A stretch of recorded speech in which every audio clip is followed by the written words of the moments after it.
Welcome back to another episode of Master's Class. We're going to be covering British rule in India. So here we go. Now, the British brought order and stability to India. That's the story, and they're sticking to it. And they're not entirely wrong on that. We're going to talk about these sort of converging ideas of order versus chaos and what that kind of means to the various groups that represent, the Indian nation, as well as to the British and sort of colonizing this area. And I don't mean sort of, but actually colonizing the area. Now, there's going to be a high price that's paid for British rule. Some absolutely benefit, many others do not. And this breeds mistrust. There's cultural differences at play here. There's going to be independence movements due to perceived British arrogance and the harm due to British policies. And this also sparks a renewed interest among Indians in the culture and their history, especially for the educated elites of society who delve into the West, right? They delve into the British world. They learn more about those who have come and conquered. They learn more about their culture, their language, their customs, and that actually sparks a renewed interest in their own native culture, their own Indian culture and history. So what helps to kick all this off when we're talking about, British rule in India and rebellion? Well, the British East India Company becomes the sole power and representative of the British Empire and in representing English interests in India.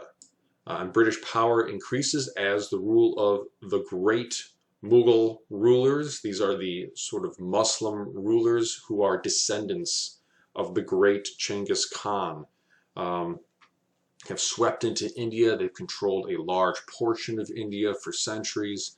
They got cannons, they have firearms, gunpowder is nothing new to them.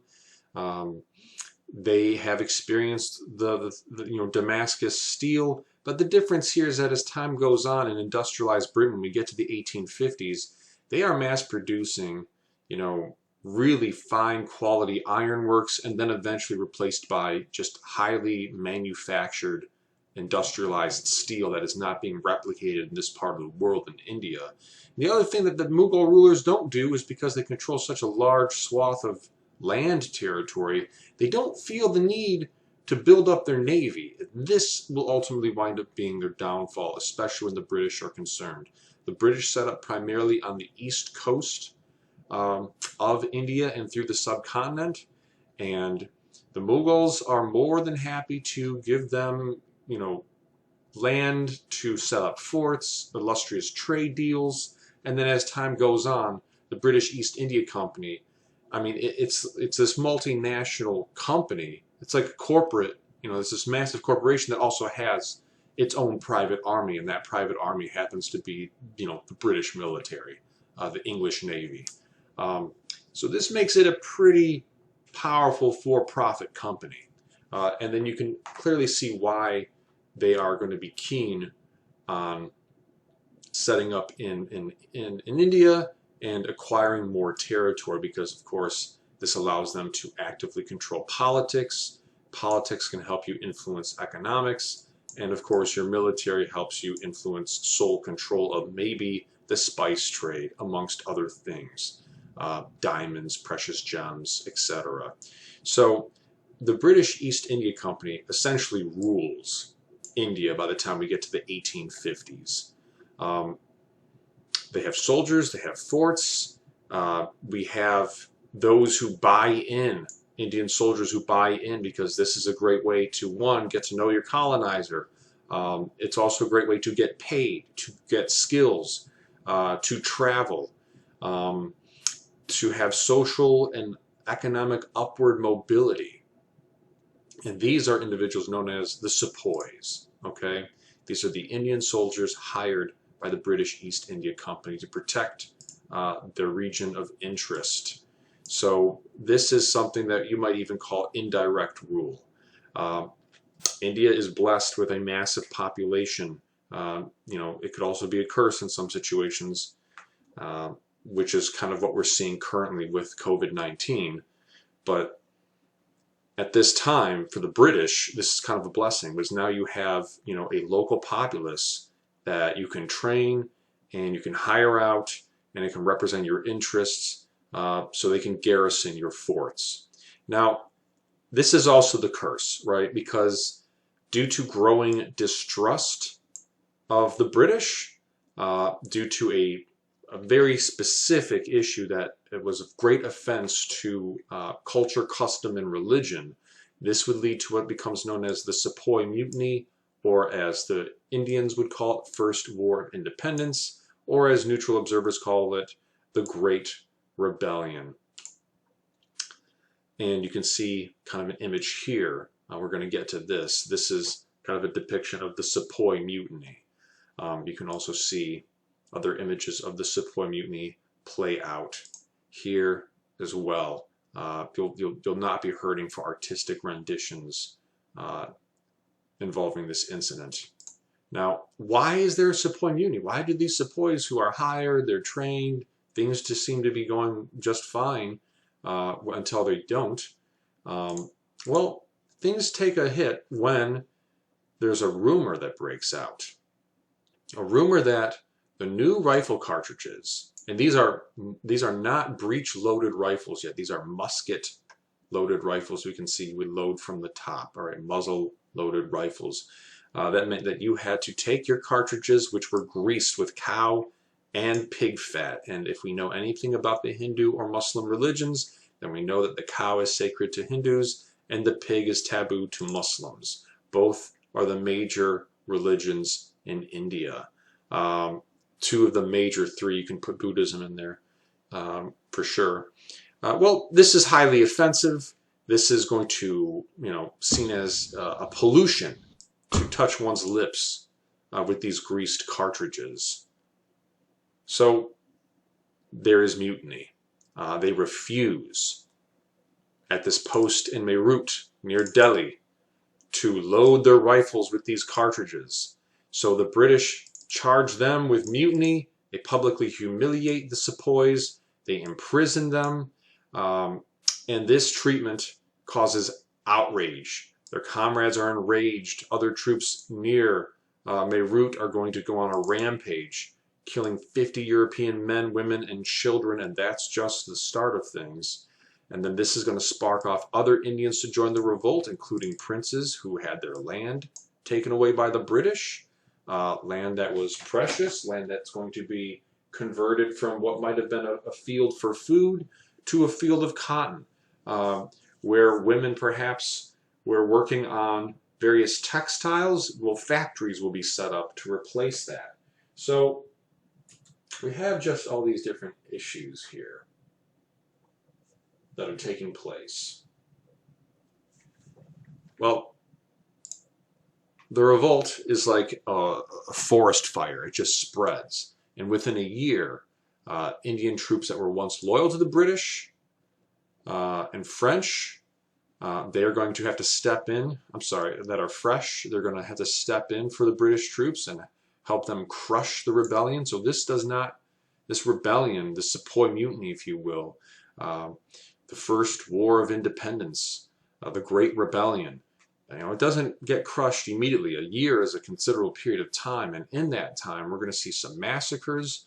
We're going to see just how outnumbered the British are in attempting to put down this rebellion, this mutiny that they would call it.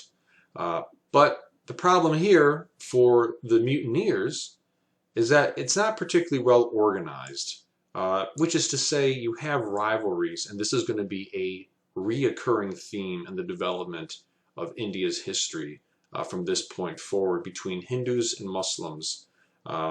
They disagree with certain practices. They disagree with who might take the lead. So you just have these issues that exist between Hindus and Muslims that, once again, we're going to see in the independence movements from here on out take effect. There's a divide. There's a clear divide. Now, atrocities are going to be committed on both sides. At Kanpur, Indians massacre 200 defenseless women and children in a building known as the House of Ladies. And we can see depictions here, a famous depiction of one Miss Wheeler. This is going to be sensationalized by the British press, sort of defending herself, her honor, if you will, against the Sepoy at Cawnpore. And you'll see other, illustrations, the siege of Cawnpore as well. Women bending over, screaming, holding children close to them as the Sepoys are just massacring them. So that is one atrocity that's going to be sensationalized highly, and we can see various depictions of nefariousness playing out.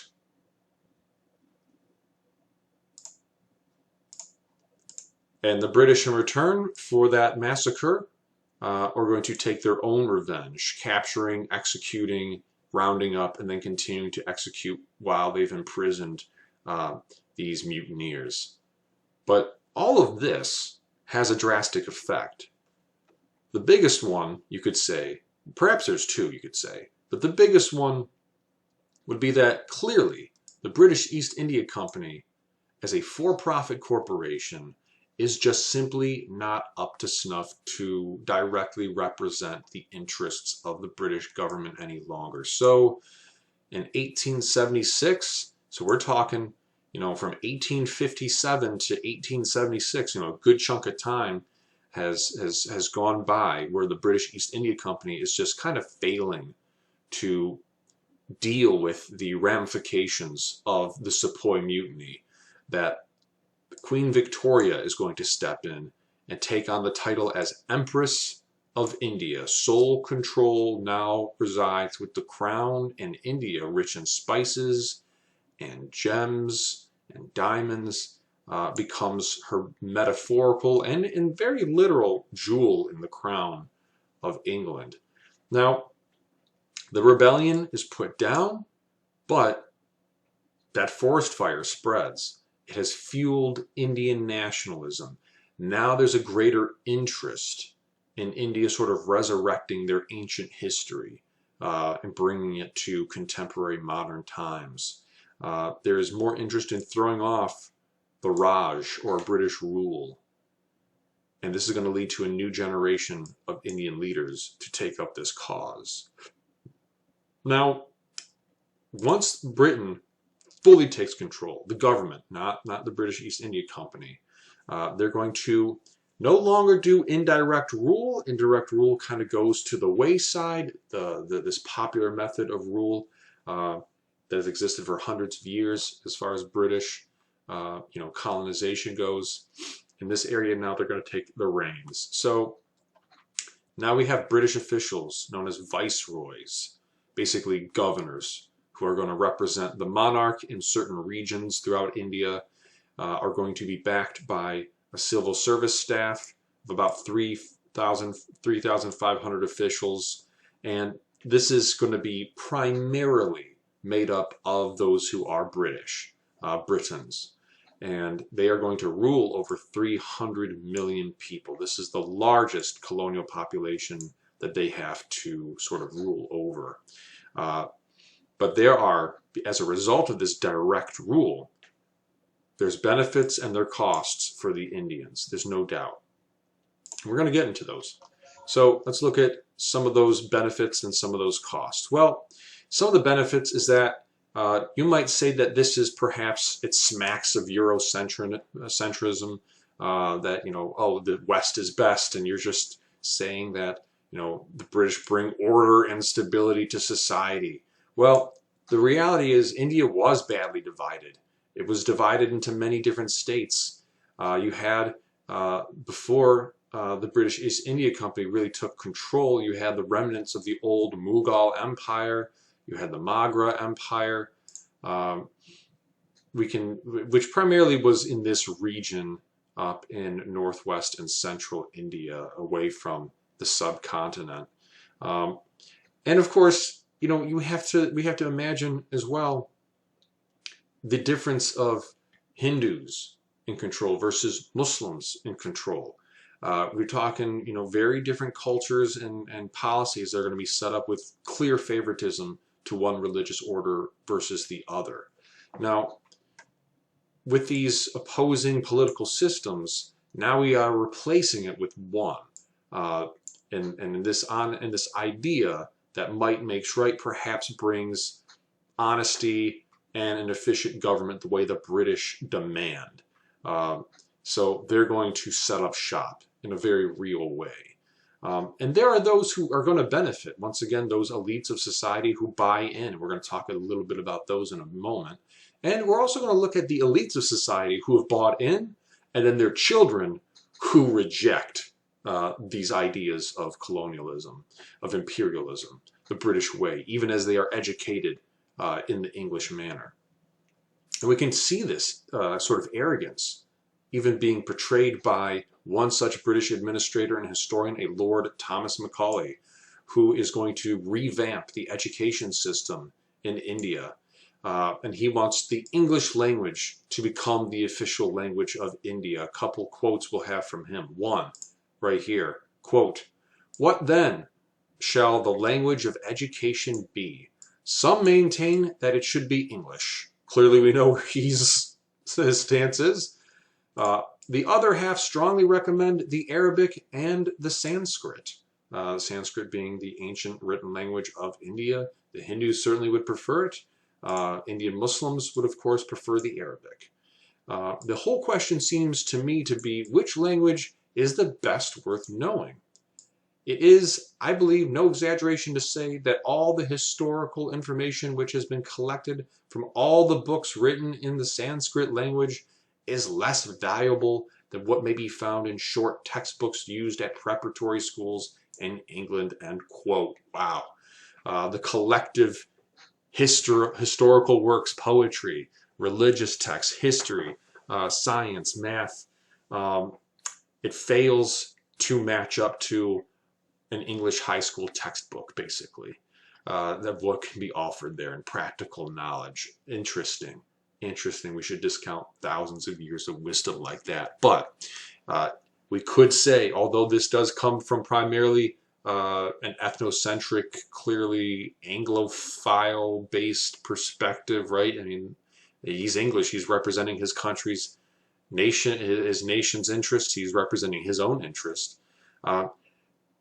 Even with all that bias, and I'm going to get into a hardcore bias from Thomas Macaulay in just a second here, there is some element of truth to this from the imperialist perspective. I mean, if England is going to send over officials to attempt to train them in the culture and the custom of the people that they are going to sort of, rule over and govern, and then to learn Sanskrit, both to write and to read it and to speak, or Arabic for that matter, would be incredibly costly.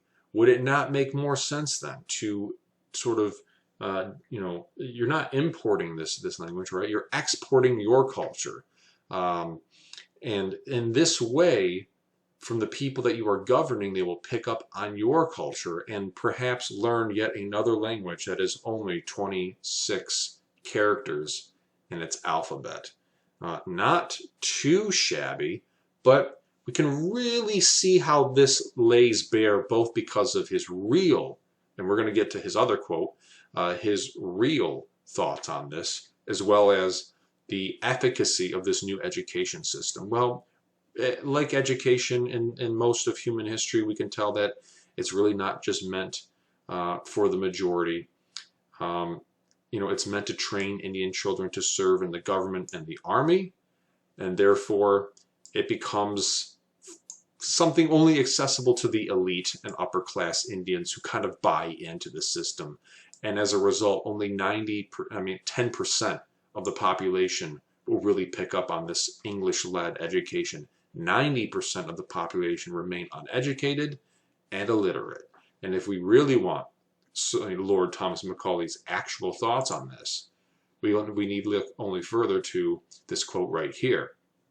Quote, "I have traveled across the length and breadth of India. I have not seen one person who is a beggar, who is a thief. Such wealth I have seen in this country." Well, he is definitely not a well-traveled individual going through India. We can just, clearly point that out. He's clearly ignoring a lot that's going on in India. Quote, such high moral values, people of such caliber, that I do not think we would ever conquer this country unless we break the very backbone of this nation, which is her spiritual and cultural heritage, and therefore I propose that we replace her old and ancient education system, her culture. For if the Indians think that all that is foreign and English is good and greater than their own, they will lose their self-esteem, their native culture, and they will become what we want them, a truly dominated nation, end quote. Bam. That pretty much lays it all out right there. So there's the motivation. And with that, once again, even with that attitude, there are still benefits. I mean, there's going to be more jobs that are created. There's going to be a need to build roads, canals, universities, medical centers, a postal service, so communication will greatly improve throughout India, as well as the ability to migrate and move around and communicate with India's first rail network, beginning in Bombay.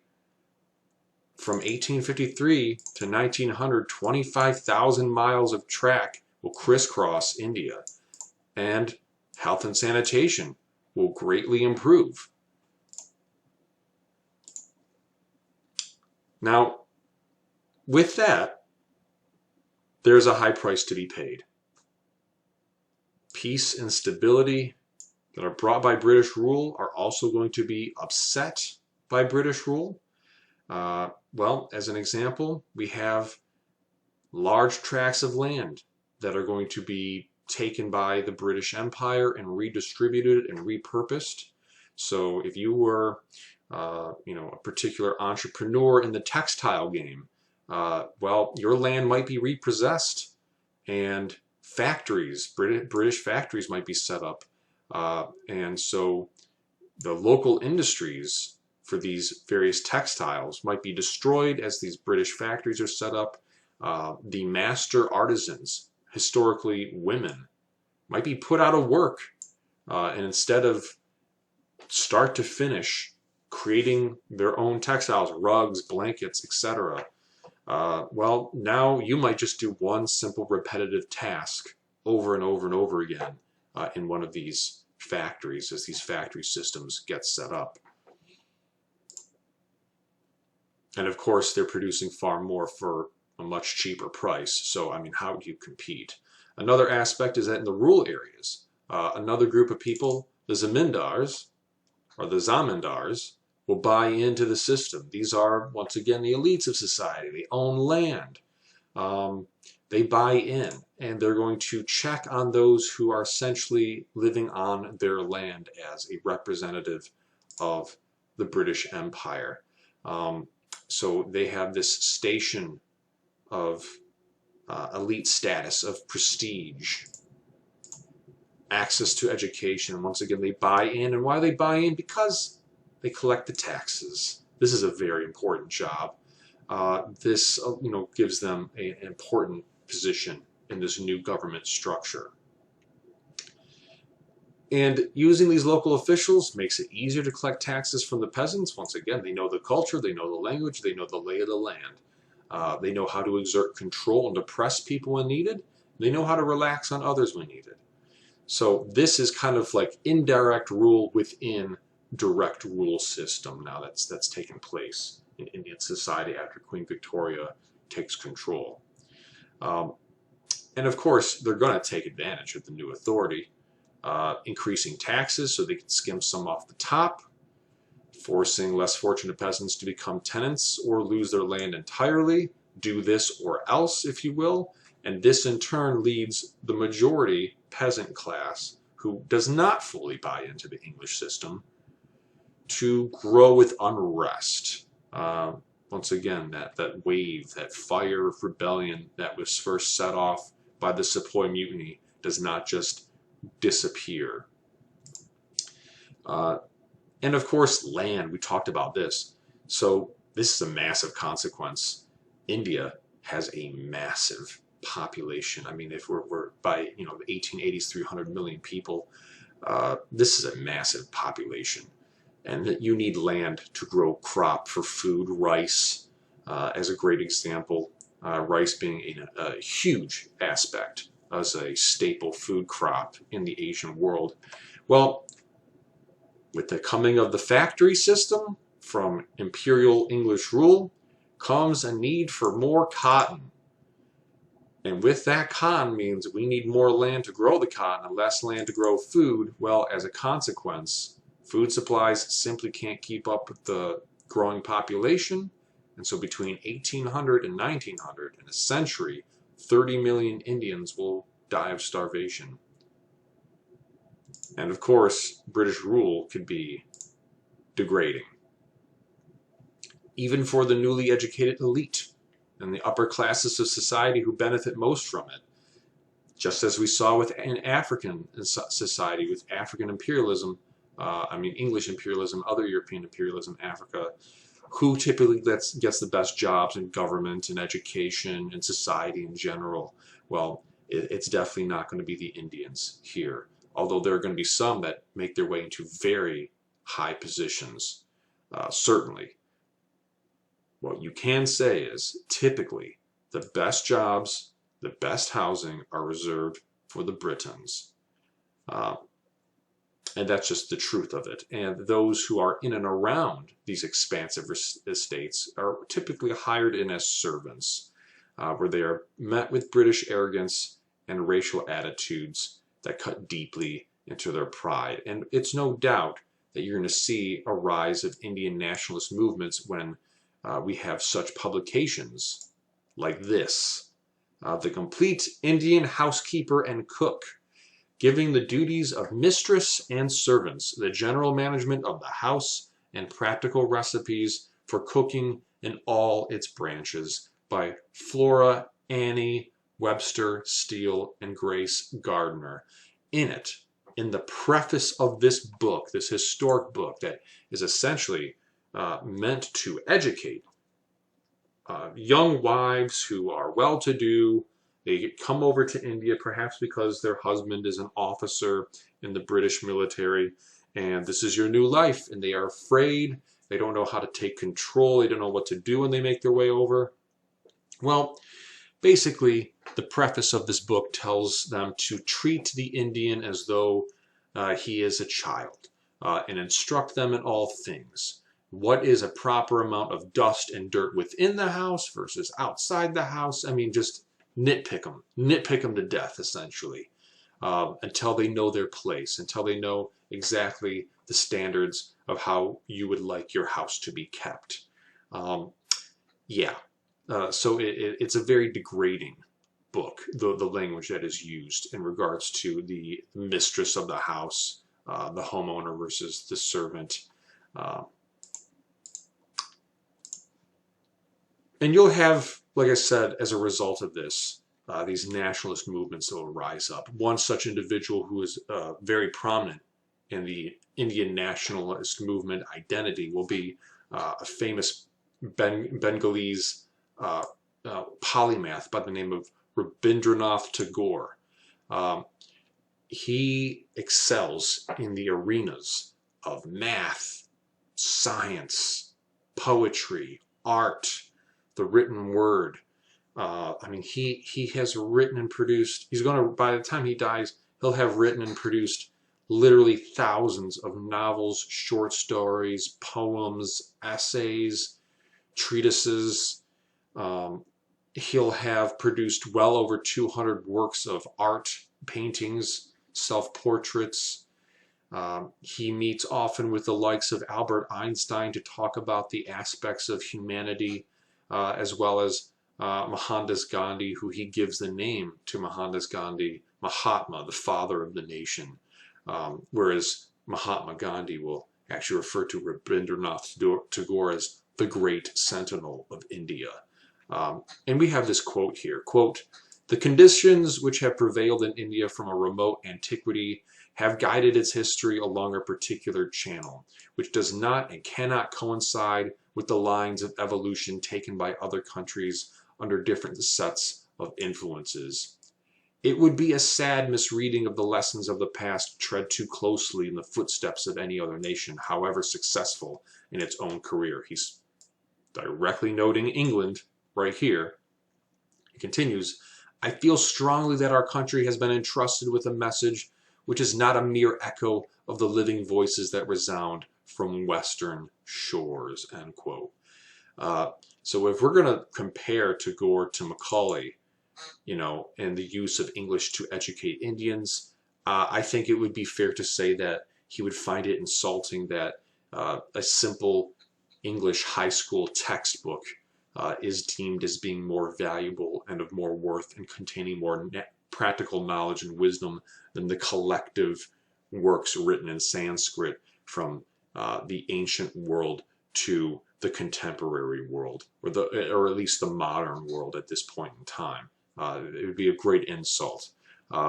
And he does note, he's not saying that England is a failure. I mean, he says clearly, you know, it doesn't matter how successful another country is. It would be a shame if we were just to discard our own nation's history and culture and have it replaced by another simply because they are deemed, in their own estimate, as being more successful. And no doubt, there are elements of, you know, English culture that Rabindranath Tagore benefits from, and we'll get into that in a bit when we talk more about him and his own experiences.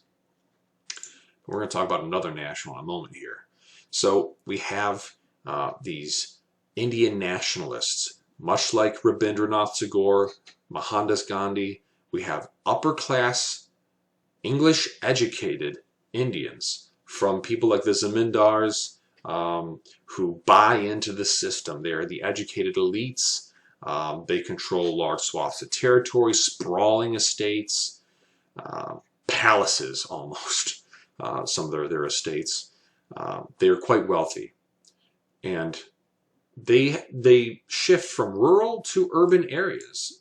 So, you know, in Mumbai and Chennai and Calcutta, they are trained in British law like Gandhi is, and they are meaning to go into the civil service. Gandhi himself being an, you know, British educated, English educated. He goes overseas in England, receives his education.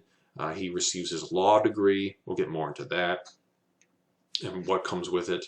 So you have individuals like Gandhi that are well-known players, if you will, in the nationalist movements that are taking place. So we see this sort of idea. What does Indian nationalism actually look like? Well, we've seen violent revolution, but then you have others who prefer reform to revolution. It's a slow pace. They want to rely on the goodwill of the British to, you know, hey, we've reformed, here's this reform movement, and now with reform, maybe we are treated as equal players, and not just simply the colonized, not just simply the imperialized people of a great empire. We simply are the great empire. We're part of that great empire. Well, others don't want to wait for that slow pace of reform. You know, others want revolution, and that has different looks. So in 1885, one such look is from a group of Indians that meet in Mumbai or Bombay, however you want to, you know, call it, and they form the INC, the Indian National Congress. Pictured famously here, the first Indian National Congress of 1885. And you will have Hindu and Muslim alike debating, ultimately debating, and of course relying on the sage wisdom of the leadership that will emerge, particularly from individuals like Gandhi. But, as we saw with the Sepoy Mutiny, although the group does call for a share in the governing process, they do not demand immediate independence. Ultimately speaking, that's the ultimate stance of the INC.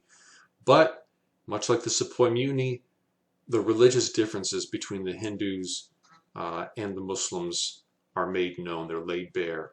And the INC, they seek independence, regardless of class or religious background. They want independence for all Indians, but there's a disagreement on how you actually achieve that and what that looks like from a Hindu versus a Muslim perspective. And as a result, the Muslims don't feel like their concerns are being addressed, so they call for the creation of a separate Muslim League. And this league will represent the interest of millions of Muslims in Indian society. So they'll work together, but they are also seemingly at odds with one another. Now, Gandhi hits the scene. We're going to cover Gandhi quite quickly here. He is English educated, gets his law degree. In 1914, he is going to make his way into South Africa to represent the struggles of Indians there. And it's in South Africa that he really starts to get a strong idea that, you know, there's no fully buying into the system where you will be treated as equal. Even when he was studying in London, at times he would be asked to sit to the back of the train that he was on. And he's like, well, I'm English, I'm part of the empire, I'm a lawyer. And they would just, you know, throw racial epithets at him and, you know, treat him in a less than ideal manner. And he sees this persist in South Africa. So he is going to work in a law firm. When he gets to South Africa in 1893, he is advocating for the Indians that live in South Africa. And it's there that he starts to lay down the foundations of how to combat the racial exploitations of Indians living in South Africa. And now he's going to learn, how do I take these lessons and come back to India? And how do I become more active in independence movements in my homeland? So he uses his experience in South Africa to form the basis of what popularly becomes the non-violent resistance movement that he will become so famous for. And this is going to inspire future generations. With the advent of media, especially in the early 1900s, cameras, photographs, the spoken word being recorded, moving picture. Well, with nonviolent resistance, you really can demonstrate the brutality of the opposition, in this case, the English Empire, of the British. And I mean, Mohandas Gandhi, when you look at him, if someone were to raise a billy club to him, it would really make them look like a monster and immediately give sympathy for outside powers to back India's play, as it were, to achieve independence and to throw off British rule, which will happen. Read his biography for the famous Salt March, the nonviolent Salt March. When an tax was put on salt, he led a nonviolent march to the ocean to pick salt for free, therefore paying no taxes. It was one of the most brilliant movements in the nonviolent resistance for seeking independence. So after Gandhi, we also have Rabindranath Tagore. We'll be ending it with Rabindranath Tagore here. So we have a revival of Indian cultural heritage. The heritage that we see in areas like the Taj Mahal, famously commissioned by Shah Jahan, a Mughal emperor, for his favorite wife, Mumtaz Mahal, for her burial spot, and he's buried there today. Well, when the English take place, they have like tea parties and garden parties around this place. Not something you typically do at a burial site, kind of disrespectful, right? So, and you also have people chipping off pieces of the Taj Mahal as souvenirs, these partygoers. So it's things like that that irk individuals like Gandhi and certainly Rabindranath Tagore. And this is where we start to see, with British domination, things like the printing press and textbooks, both being printed in English, but also the Sanskrit works being printed in English and vice versa. And now knowledge in Indian culture, romances, epics, poetry, novelists, the word is getting out. Some write in English. Many prefer to use their own regional tongues. Rabindranath Tagore does both. He is like the representative of, he's one of 14 kids in his family, and they're all just so well educated. and he excels. He's a philosopher, a singer, an educator, a songwriter, a painter, an international spokesperson. But he's really known as a great writer and poet. And he talks a lot about the moral concerns of his age. He's a great thinker. He sets up an international academy, a university that is still active to this day. It still exists. And it was kind of like an open-air university, which he writes the curriculum for. And the teachers and the instructors and the professors are not so much like teachers as much as they are kind of just fellow co-learners with their students. He'll be given the Nobel Prize for his writing and capturing the sort of Indian identity and the love-hate relationship that exists between India and its colonial mentor, Britain. So he captures a lot of the confusion and the anguish of someone who is English educated, born to elite society, but who also kind of rejects many of those notions and wants to have a revival of Indian culture, to resurrect the wisdom of their ancient ancestors, and to basically establish their own Indian identity in a new world, India for the Indians. And ultimately, he doesn't want to have this idea that we have to give up on human dignity and world peace for a country to establish itself as powerful, right? We should just have a union between East and West. As he says famously, quote, "It is my conviction that my countrymen will truly gain their India by fighting against the education that teaches them that a country is greater than the ideals of humanity." End quote. And that'll do it for us this session, folks. I want you to have a great rest of your day. Until next time.